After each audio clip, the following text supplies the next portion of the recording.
지금부터 두원공과대학교에서 신입생을 위해 준비한 비정규 강좌 기초 수학에 대해서 안내 드리겠습니다. 강의를 담당하게 된 저는 컴퓨터공학과 교수 김형래입니다. 아래쪽에 저희 연락처가 이렇게 표시되어 있으니 여러분들이 학습을 하다가 궁금한 점이나 어려운 점이 있으면 연락을 주시기 바랍니다. 그러면 응답을 해드리도록 하겠습니다. 먼저 광수생각입니다. 강의록 앞부분에는 여러분과 공유하고 싶은 얘기를 담은 광수생각을 첨가해 두도록 하겠습니다. 첫 번째 광수생각은 강아지 이야기입니다. 갈증에 허덕이는 개는 물을 발견했음에도 물을 마실 수가 없습니다. 물 위에 비친 자신의 모습을 보고 다른 개라고 판단하고 겁을 집어먹은 탓입니다. 그러다 개는 용기를 내어 물속으로 뛰어들었습니다. 그러자 다른 개는 이내 어디론가 사라져 버렸습니다. 그렇습니다. 우리가 늘 새로운 일을 시작할 때는 누구나 두렵고 힘들게 마련입니다. 그런데 여기에서 보는 목마른 강아지처럼 우리가 그 새로운 일에 풍덩 뛰어들 때 우리는 두려움이 사라지게 마련입니다. 우리에게 필요한 것은 무엇이라고요? 네, 그렇습니다. 우리에게 필요한 것은 우리가 내는 용기입니다. 우리 함께 용기를 내어 수학이라는 세계로 한번 빠져보기로 하지요. 메일로 전해온 얘기 하나를 하고 오늘 수업에 들어가 볼까 합니다. 물이 끓기 시작하는 온도는 누구나 알다시피 100도입니다. 그러나 0도이건 99도이건 끓지 않는 것 마찬가지고 전부 물입니다. 자가마치 그 차이는 99도나 되는데도 말입니다. 수증기가 되어 자유로이 나를 수 있으려면 물이 100도를 넘어서야 합니다. 그러나 99도에서 100도 차이는 불과 1도입니다. 많은 사람들이 99도까지의 노력을 하고도 이를 다하지 못해 포기하는 일들이 많습니다. 1에서부터 99까지의 노력을 하고도 말입니다. 우리에게 필요한 것은 끈기, 용기, 그리고 자신감입니다. 이 끈기와 용기, 자신감을 가지고 끝까지 최선을 다한다면 우리가 못할 일은 없습니다. 그러면 수학이란 뭘까요? 수학이란 우리 일상생활과 뗄래야 뗄 수 없는 관계입니다. 우리가 간단하게 어둠을 밝히는 전등을 켜는데도 수학적인 요소가 들어있습니다. 간단한 모양의 그림을 그리는데도 수학적인 내용들이 들어있죠. 그리고 또한 휴지를 사용하는 데 있어서도 이 휴지가 얼마만큼 사용할 수 있을 것인가 이런 것들은 수학을 이용하면 그려낼 수가 있습니다. 또한 우리가 숫자로 구현이 되어 있는 것들은 굉장히 힘든데 걔네들을 이와 같은 그래프로 표시한다면 이것 또한 우리가 좀 더 손쉽게 이해할 수 있는 도구를 제공해 줍니다. 우리 일상생활에 있는 많은 것들은 이와 같이 수학과 관련이 되어 있습니다. 특히 수학이라고 하는 것들은 수학 공부는 문제를 풀기 위해서 끙끙거리게 되어 있죠. 그러다 보면 우리에게 자연스럽게 배워지는 것들이 이제 생각을 하게 되는 것들입니다. 이 생각들은 우리가 달리 말하면 사고력, 논리력, 문제 해결 능력의 원천이라고 이야기할 수가 있겠네요. 결국 수학에서 수학을 공부한다는 것은 우리가 무엇을 얻고자 한다? 결국 사고력, 논리력, 문제 해결 능력 이러한 세 가지를 얻기 위해서 우리가 수학을 공부한다. 그렇게 이해하면 쉽겠네요. 일반적으로 수학이라고 하는 것은 모든 학문의 근간들입니다. 사실 그 미국 사이트에서 이 그림을 발견했는데 다 영어로 되어 있네요. 그래서 한글로 되어 있는 것을 한번 찾아봤습니다. 자, 오른쪽으로 갈수록 순수 학문에 가까워집니다. 왼쪽은 응용 학문에 가까워지죠. 여기에서 이제 학자들이 그런 얘기를 하고 있습니다. 사회학자가 뭔가 뽐내고 있으니까 그 옆에서 심리학자가 그런 얘기를 하고 있네요. 사회학이라고 하는 것은 응용 심리학에 불과해. 심리학의 한 분야야. 이런 얘기를 하고 있죠. 그러자 그 옆에서 생물학자가 한마디를 더합니다. 심리학이라고는 사실 응용 생물학에 불과하다.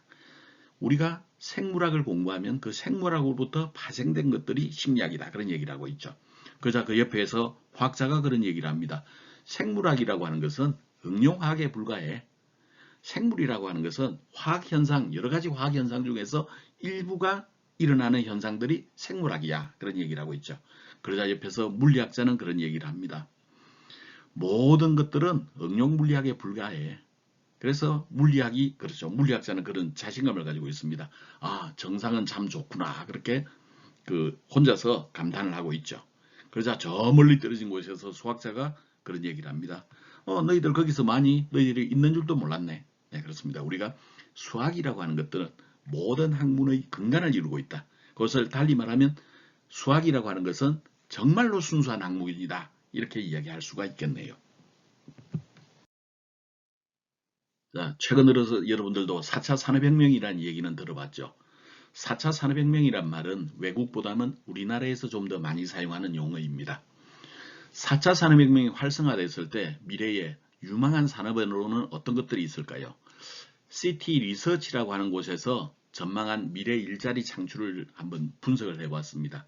그랬더니 가장 큰 영역이 여기 하늘색 영역이네요. 하늘색 영역은 IT 섹터라고 합니다. IT 섹터를 좀 더 자세히 봤더니 일반적인 IoT, IT나 이런 영역, 그 다음에 빅데이터, AI 영역, 그 다음에 소프트웨어 코딩 영역, IoT 센서 영역 이런 것들이 IT 섹터군에 해당이 됩니다. 그리고 두 번째 영역을 봤더니 산업군인데 이 산업군들을 봤더니 가장 많은 것들이 오토스, 자동화 영역, 로보틱스, 로봇 산업, 그리고 3D 프린트, 그리고 트랜스포테이션, 수송 영역 이런 영역들이 가장 유망한 영역이라고 얘기를 합니다. 기타 다른 영역들이 있기도 하죠. 근데 그 중에서 우리가 이 영역만 좀 살펴봅시다. IT 영역에 해당되는 것 그리고 인더스트리, 산업 영역에 해당되는 것 중에서 수학과 관련 없는 직종이 있을까요? 그렇습니다. 수학과 관련 없는 직종은 없습니다. 따라서 4차 산업혁명이 더욱더 활성화될 미래에는 수학이라고 하는 것들이 미래의 삶의 핵심 역량이다. 그렇게 이야기할 수 있겠네요. 이 핵심 역량은 영어로 표현할 때 core competency라고 얘기를 합니다. 따라서 수학을 잘하는 사람들이 미래에 우리가 대접받을 확률이 더 커집니다. 그럼 우리 어떻게 할까요? 그렇죠. 우리가 좀 더 수학에 친숙해지고 친밀해지는 것들이 필요하겠네요. 자, 우리는 왜 수학을 공부해야 할까요? 고대 그리스에서는 아카데미아라고 하는 게 있었습니다. 이 아카데미아는 현재식으로 이야기를 하자면 대학 이렇게 좀 생각할 수 있을까요? 고대 그리스의 위대한 철학자인 플라톤이 만든 교육기관이 아카데미아입니다. 이 아카데미아의 입구에 딱 들어가자마자 쓰여져 있는 글귀가 있다고 그러죠. 그것을 얘기를 하자면 이렇게 이야기를 했습니다. 기하학을 모르는 자 이곳에 들어오지 마시오라고 적어놨다고 하죠.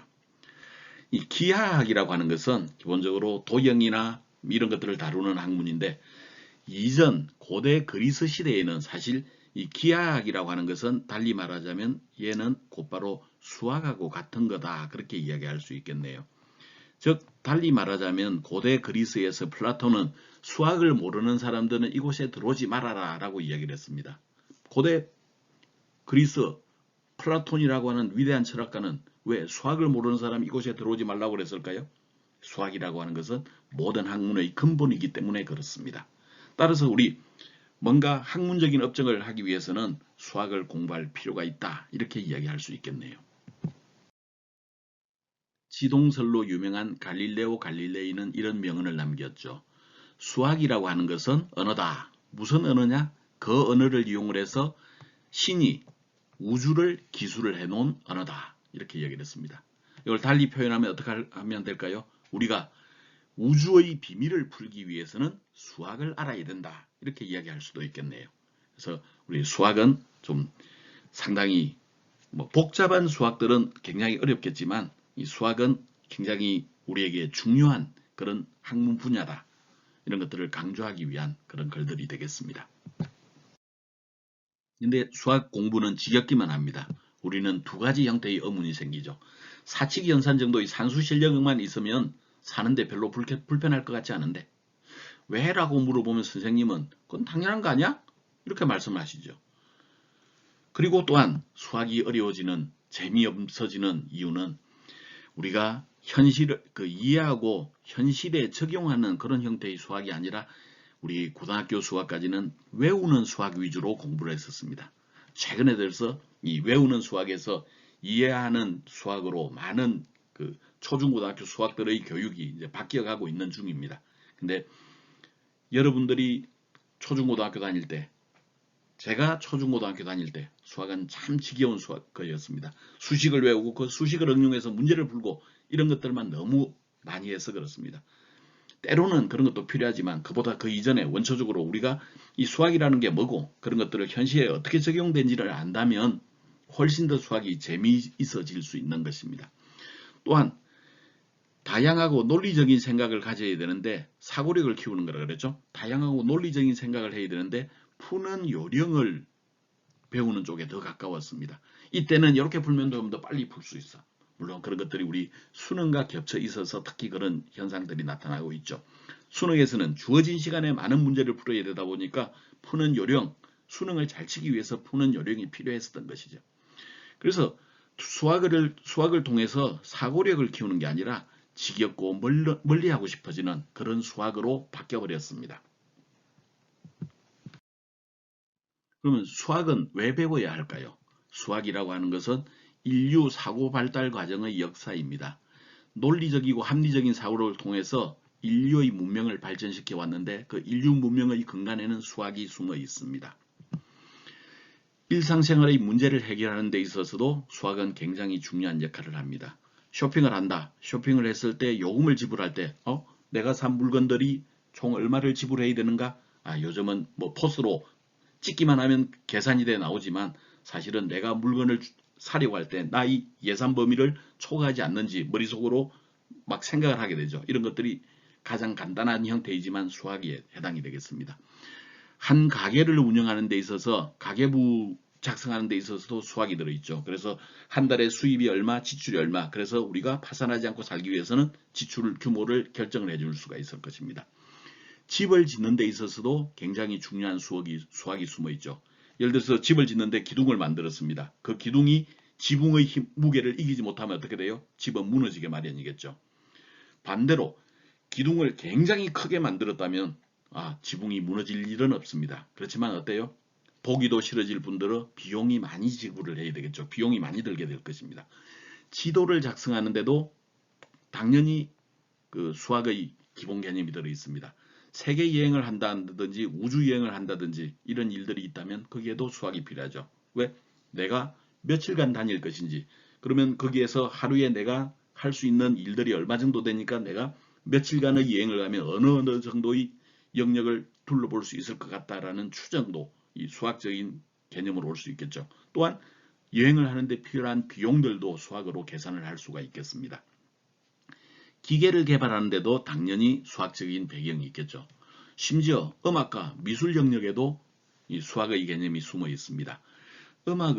음악에서 소리라고 하는 것들은 물리적으로 보면 파동에 해당이 됩니다. 파동은 보통 우리 그 파도 치는 모습을 연상하면 되겠네요.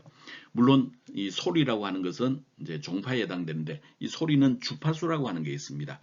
주파수와 주파수를 봤을 때 서로 어울리는 주파수가 있고 어울리지 않는 주파수가 있습니다. 어울리는 주파수로 같이 음을 만들게 되면 그런 것들은 우리에게 듣기 좋은 화음으로 들리겠죠. 그러나 어울리지 않는 주파수라면 우리에게는 잡음으로 인식이 될 것입니다. 또한 미술을 하는 데 있어서 물건들을 어떻게 배치를 하느냐에 따라서 아름다워지고 아름다워지지 않을 수가 있습니다. 그런 것들을 보통 우리 구도라고 하죠. 그런 개념들도 우리 수학적인 바탕을 이용을 하게 되면 그런 안정된 구도 이런 것들을 우리가 알아낼 수가 있을 겁니다. 결국 세상을 살아가며 만나는 모든 것들은 수학적인 지식을 기본적으로 바탕에 이루고 있습니다. 그래서 우리는 수학을 배워야 하는 것입니다. 이번 그 기초수학 강좌에서는 우리 학생들에게 이런 것들을 좀 얘기해 볼까 합니다. 수학을 공부하는 이유에 대해서 방금 설명을 했죠. 그런 얘기들을 같이 좀 공유하고 싶었습니다. 그 다음에 가장 기초적인 수학 문제를 절차에 의거, 이거 여기에 좀 키포인트를 하나 두기로 하죠. 절차에 의거. 다음 문제를 해결할 수 있게 하려고 합니다. 대수라든지 진법, 분수, 방정식, 방식, 단위, 인수분해, 그래프 여기까지를 다루려고 합니다. 근데 너무 깊게 들어가지는 않겠습니다. 가장 기본적인 개념은 뭐다? 그리고 그런 기초적인 문제들이 주어졌을 때 우리가 어떤 식으로 해결을 한다 이런 것들을 하도록 하죠. 그 중에서 내가 한번 강조하자라고 한 얘기가 있죠. 그건 바로 절차라고 하는 겁니다. 이 절차라고 하는 것들은 왜 중요하냐? 수학이 뭘 기르는 거라 그랬죠? 그렇습니다. 논리력, 사고력을 길러주는 것이 이 수학입니다. 이러한 논리력, 사고라고 하는 것들은 단계별로 뭔가를 우리가 진행하는 것들을 이야기하고 결국 이 단계별로 진행되는 것들이 절차라고 이야기할 수 있습니다. 수학에서 우리가 배우는 이런 논리력, 사고력, 절차라고 하는 개념들은 굉장히 다양한 곳에서 이용이 됩니다. 내가 속해 있는 컴퓨터 공학에서 프로그램을 작성할 때도 기본적으로 이런 절차라고 하는 개념이 굉장히 필요합니다. 또한 다른 곳에서 집을 지을 때도 기둥을 먼저 세우고 지붕을 얻는 것이죠. 지붕을 먼저 만들어 놓고 기둥을 세우는 것은 아닙니다. 그래서 그러한 절차라고 하는 개념들을 우리가 알아야 되는데 수학 문제를 해결하는 데 있어서 그냥 문제를 보고 머릿속으로 계산해서 암산을 하는 그런 형태로 수학 공부를 하면 안 됩니다. 수학은 문제가 주어졌다. 그러면 1번 단계, 2번 단계, 3번 단계, 4번 단계 그래서 내가 원하는 결과를 얻는다. 이런 스타일로 공부를 해야만 우리 수학을 좀 더 잘할 수가 있습니다. 그래서 절차로 가는 개념들을 우리는 좀 놓치지 말았으면 좋겠습니다. 강의에 활용할 교재는 기초대학 수학입니다. 아마도 수학 과목을 개설하는 학과가 있다면 이 책을 교재로 선택을 하였을 것입니다. 비정규 강좌를 진행하는 것은 기본적으로 첫 출발이 사전평가입니다. 우리 두원공대에서는 신입생 전원이 사전평가에 참여하게 되어 있습니다. 그리고 그 중에서 일정 성적에 모자라는 학생을 기본적으로 수업 참가자로 결정을 하게 됩니다. 물론 자기가 원한다면 원하는 학생은 이 수업에 참가할 수가 있습니다. 그 다음에 강의 진행을 하게 되는데 10주간 현재 여러분들이 듣고 있는 이 온라인 컨텐츠를 이용해서 스스로 수업을 진행을 하게 될 것입니다. 그 다음에 사후평가를 하게 되는데 사후평가는 기본적으로 12주 차에 실시하게 됩니다. 물론 학과 사정에 따라서 한 주를 당기거나 한 주 뒤로 늘어날 수도 있습니다. 그래서 우리 이 기초 강좌에서는 사전평가 대비 사후평가의 성적을 보아서 우리가 이제 얼마만큼 우리 학생들의 기본적인 수학 실력이 이제 향상이 됐는지를 확인하는 과정을 이제 거치게 될 것입니다. 주차별로는 한 주에 한 챕터씩을 진행을 할 것입니다. 그래서 1주차에는 대수식이라고 하는 주제를 가지고 이야기를 하는데 오른쪽에 있는 내용들이 강의할 분야입니다. 1주차는 분량이 조금 많긴 한데 그러나 내용이 그렇게 어렵지는 않습니다. 그 다음에 2주차에는 진법이라고 하는 개념에 대해서 다루도록 하겠습니다. 특히 진법은 가장 널리 쓰는 것이 이진수와 16진수인데 이진수와 16진수 사이에 어떤 관계를 갖고 있느냐에 가장 초점을 두고 강의를 진행하도록 하겠습니다. 3주차에는 분수 계산입니다. 이 분수 계산은 사실은 일상생활에 있어서도 상당히 많이 필요하죠. 그래서 분수에 대한 전반적인 내용을 다루다 보니 3주차도 분량이 조금은 많습니다. 그러나 마찬가지로 내용이 그렇게 어렵진 않기 때문에 여러분들이 분수에 대한 것도 좀 쉽게 받아들일 수 있으리라고 봅니다. 4주차에는 선형방정식이라고 하는 내용을 다루겠습니다. 그리고 5주차에는 당식이라고 하는 개념을 학습을 하도록 하지요. 6주차에는 단위라고 하는 개념을 다루어 보겠습니다. 단위는 일상생활에서 굉장히 중요합니다. 자, 여러분들이 마트에 가서 고기를 산다고 가정을 해보죠. 여러분들은 기본 기준이 뭐죠? 네, 그렇습니다. 보통 마트에서는 고기를 팔 때 한 근 그렇게 팔기도 하고 100g 단위로 100g 단위에 얼마 이렇게 팔기도 합니다. 근이라든지 g이라든지 이런 것들이 기본적으로 단위라고 하는 개념입니다. 이 단위를 잘 알면 우리 일상생활에 굉장히 좀 편리하게 될 것입니다. 그 다음에 곱셈과 인수라고 하는 개념을 좀 다뤄보도록 하겠습니다.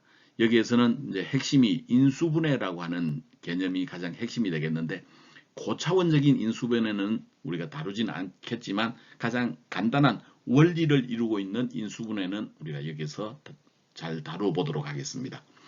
다음 8주차에는 방정식이라고 하는 개념을 다뤄보도록 하죠.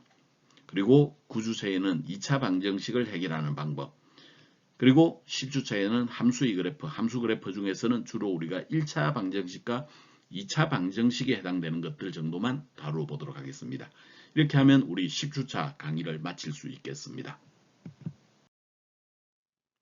오늘 수업의 마지막은 질문의 중요성을 강조하는 걸로 끝낼까 합니다. 외국에도 이런 얘기들이 있습니다. 질문의 중요성을 강조하는 얘기들이 있어요. 첫 번째 거 볼까요? No question, no learning. 질문이 없으면 학습도 없다. 질문을 하지 못하면 수업이 끝났는데 질문을 하지 못하면 배운 게 하나도 없다. 그런 뜻이 되겠습니다. 두 번째는 no dumb question 그랬네요. 두 번째 게 굉장히 중요합니다. dumb 그러면 어리석은 그런 뜻인데 no dumb question 어리석은 질문은 없다 그런 뜻입니다. 일반적으로 사람들이 질문을 하지 못하는 이유 중에 하나는 내가 이 질문을 하게 되면 주위의 친구들이 나를 바보로 알지 않을까 이런 두려움입니다. 근데 그렇지 않습니다. 모르는 사람은 절대로 질문할 수가 없습니다. 근데 아는 사람들은 뭔가 가다가 고비가 생겼는데 그 고비를 넘기는 순간 쫙 한꺼번에 더 멀리 날아갈 수가 있는 것입니다. No dumb question 어리석은 질문은 없습니다. 그래서 내가 주의 시선을 생각하지 말고 여러분들이 질문을 해주기 바랍니다. I'm here to be interrupted 그랬네요. I 여기서 I라고 하는 것은 교수자입니다. 교수자는 여기에 있다. To be interrupted. interrupt에서 inter는 사이에 그런 뜻이고 rupt는 가다 그런 뜻입니다. 사이에 가다, 끼어들다. 교수가 막 쫙 진행하는데 누군가 끼어들게 해요. 학생이 끼어들게 하죠. 학생이 끼어들게 하는 방법이 뭘까요? 그것이 바로 질문입니다. 네 번째는 I'm an interrupt driven professor라고 이야기를 했네요. interrupt, 질문에 의해서 driven, 자극을 받는 professor, 교수다 그랬네요. 여러분들이 질문을 많이 하게 되면 교수님들도 강의 준비를 좀 더 열심히 하게 됩니다. 여러분들이 질문을 하지 않으면 뭐 대충 얘기해도 우리 학생들이 질문도 하지 않는데 뭐 근데 여러분들이 질문하잖아요. 교수님이 잔뜩 긴장합니다. 그리고 사전에 더 많은 준비를 해가지고 여러분들의 더 많은 것들을 가르쳐 주려고 할 거예요. 그래서 질문 많이 하시기 바랍니다. 다섯 번째는 교육학에서 이야기하는 역설인데 I teach less. 교수가 적게 가르칠수록 students learn more. 학생들은 많이 배운다. 거짓말 같죠? 사실입니다.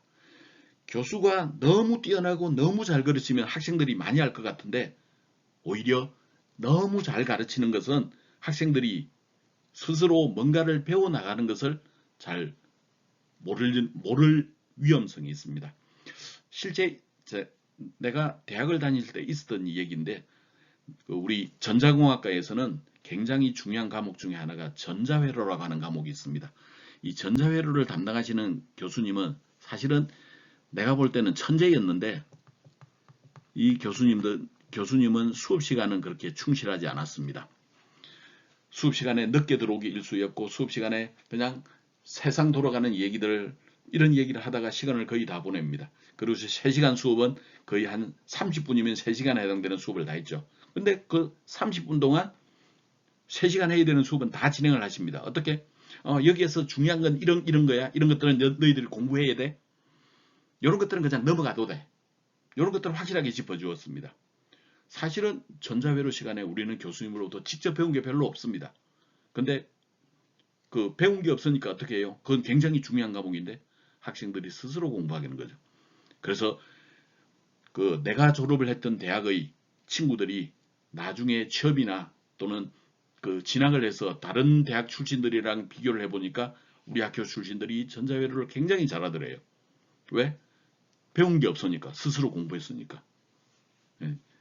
내가 강의를 잘하는 게 중요한 게 아니라 사실은 여러분들이 어떤 자세로 공부를 하려고 하느냐가 더 중요하다라는 것들을 이제 얘기해 주기 위해서 이 문구까지 넣었습니다.